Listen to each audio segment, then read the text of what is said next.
Coming in from the anti-government protests in Thailand, Bangkok's Democracy Monument became the epicenter of the agitation on Wednesday. Hundreds of protesters assembled at that monument on the anniversary of a 1973 uprising that brought down the then military government. The protesters removed the potted plants which they claim were put in place by the city authorities to prevent them from reaching the monument.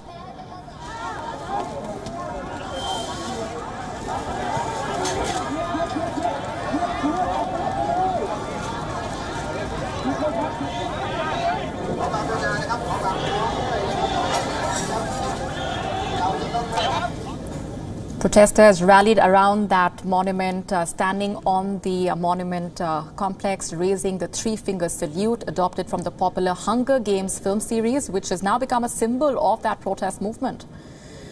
Pro-democracy protesters in Thailand pushing through several sets of police barricades as they sought to take their grievances to the government house, the seat of the Thai government. If the royalists can see the problems and listen to the reasons the leaders have explained about reforming the monarchy and think about it with logic, then they'll understand where the root of the problems lies, and they won't hesitate to think about what the leaders say more thoroughly.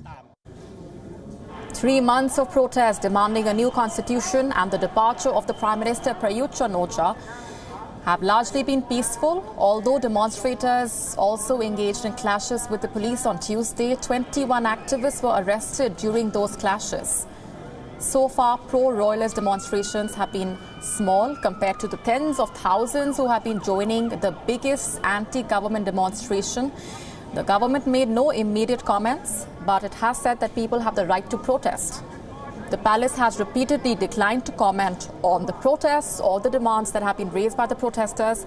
Among the demands is the demand that has been making headlines for the longest time, the curbs on the constitutional powers of the king and for him to transfer power, to transfer back the personal control that he took of some army units. Palace fortune valued in the tens of billions of dollars.